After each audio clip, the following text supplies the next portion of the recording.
बिस्मिल्लाहिर्रहमानिर्रहीम। आज ओवरसीज़ पाकिस्तानियों के वोट के लिए केस की समाअत हुई है, 3 रुकनी बेंच ने की है और जिसमें कि इलेक्शन कमीशन से ये पूछा गया कि उन्होंने अब तक क्या कारकर्दगी दिखाई है इस वोट को, ओवरसीज़ पाकिस्तानी को वोट को हक दिलाने के लिए, और उन्होंने कुछ और नुकात भी कहे हैं जो कि लीगल साइड जवाब देगी। शिबली साहब इस पर बेहतर बात कर सकते। बहुत शुक्रिया जी। देखिए, जिस तरह शेख साहब ने कहा, हमने ये पाकिस्तान तहरीक इंसाफ ने अपने दौरे हुकूमत में 2 ख़ास अमेंडमेंट्स की थी। एक था कि इलेक्ट्रॉनिक वोटिंग मशीन को इंट्रोड्यूस कराया जाए और दूसरा था कि ओवरसीज़ पाकिस्तानीज़ को वोट का हक़ दिया जाए। इलेक्ट्रॉनिक वोटिंग मशीन का तो जो हशर हुआ वो आपने देखा कि इस हुकूमत में और इलेक्शन कमीशन ऑफ पाकिस्तान वो पाँव घसीटते रहे और उन्होंने उसको डिले करने के लिए हर मुमकिन कोशिश की, क्योंकि पाकिस्तान में शफाफ इलेक्शन कराने का वो एक वाहिद तरीका था कि टेक्नोलॉजी का इस्तेमाल किया जाए। उसके अलावा जो ओवरसीज़ वोटिंग का राइट था, जो कि इस हुकूमत ने आते ही दोनों अमेंडमेंट्स को उड़ा दिया, उसका बुनियादी मकसद ये था कि वो इनका ख्याल ये था, इनका कयास ये था, नंबर 1 कि जो EVM है वो तो इनको सूट ही नहीं करती, बिकॉज इनको साफ़ और शफाफ इलेक्शन इनको सूट ही नहीं करते हैं। और जहाँ तक कि ओवरसीज़ के वोटर्स का ताल्लुक़ है, इनका कयास था, इनका ख्याल था कि उनमें से मेजॉरिटी पाकिस्तान तहरीक इंसाफ को वोट देगी।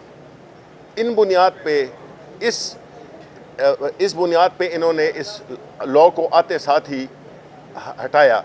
इसके अलावा कि वो नैब अमेंडमेंट्स वो तो अपनी जगह पर हैं। अब इसमें मकसद ये था कि ओवरसीज़ वोटिंग का हक़ पाकिस्तान तहरीक इंसाफ क्यों समझती है कि वो बहुत ज़रूरी है। वो इसलिए ज़रूरी है, और ख़ास तौर पे आजकल के जो मुआशी बहरान में हमने ये देखा है, जिसमें कि डॉलर अब 300 रुपये से ऊपर चला गया है। पाकिस्तान के 2 ज़राए थे, एक एक्सपोर्ट्स और एक जो है ओवरसीज़ वर्कर्स की रेमिटेंसेस, और तीसरी होती है फॉरेन डायरेक्ट इन्वेस्टमेंट। लेकिन ये 2 चीज़ें, एक्सपोर्ट्स और रेमिटेंसेस, ये जो है तो बहुत ही ज़रूरी होती हैं हमारे लिए। जब से ये आए हैं, इन्होंने इस कानून को हटाया और ओवरसीज़ वर्कर्स को उन्होंने रेमिटेंस अपनी कम कर दी हैं। जो अदाद शुमार हैं, 16% रेमिटेंसेस कम हो गई हैं, क्योंकि जो ओवरसीज़ वोटर्स हैं वो इस बात पे सख्त नाराज़ हैं कि क्यों उनको जो एक वोट का हक़ दिया गया था उसको क्यों उनसे छीना गया है।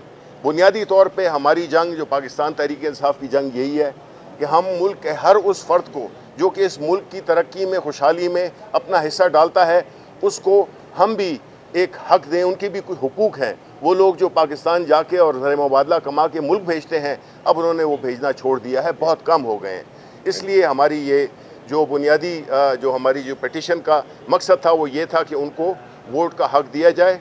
और इलेक्शन कमीशन ऑफ पाकिस्तान ने इसी तरह हमेशा ड्रैग किया है कि वो नहीं चाहते थे, किस वजह से नहीं चाहते थे वो हमें नहीं मालूम, लेकिन ये देखा कि पायलट प्रोजेक्ट्स हो सकते थे इसको टेस्ट करने के लिए, लेकिन जब नीयत ही ना हो तो फिर ज़ाहिर है कि काम आगे कैसे बढ़ेगा। अब जो लीगल साइड है उसको फैसल आपको बताएंगे। ये आरिफ चौधरी में।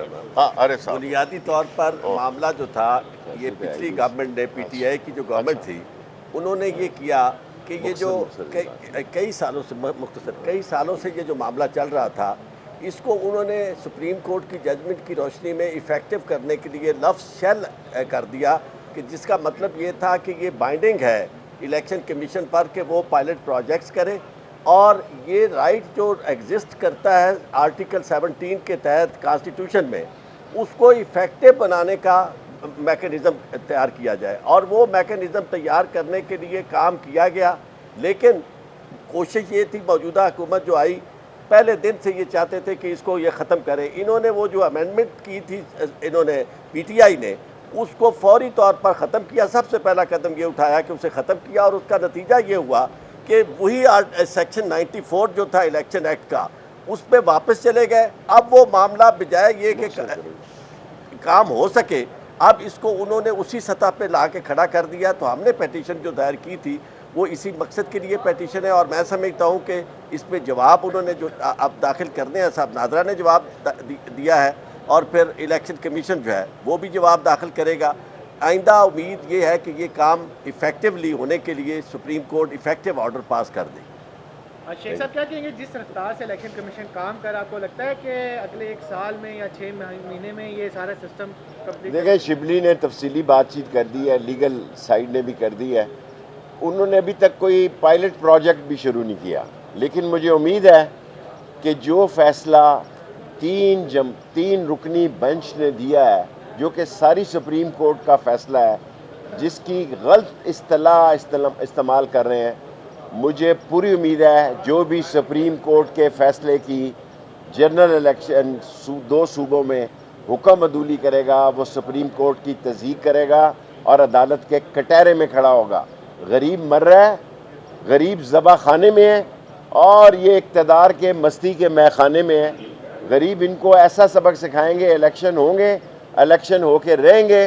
दुनिया की कोई ताकत पाकिस्तान में इन आने वाले इलेक्शंस को नहीं रोक सकती। शेख साहब ये बता दें कि सुप्रीम कोर्ट ने ये कहा कि गवर्नर केपी ने जो है वो आइन की खिलाफ वर्जी की तारीख का ऐलान नहीं करके, क्या पाकिस्तान तहरीक इंसाफ और आप जो है गवर्नर के खिलाफ कोई कार्रवाई करेंगे? देखें, ये बड़ा सुप्रीम कोर्ट ने कान के पास से मारी है ये जो रूलिंग है गवर्नर KPK के। अब गवर्नर KPK अलवी साहब को मिला है, शिबली अलवी साहब से जाके पूछ सकते हैं कि उसने क्या बात की है।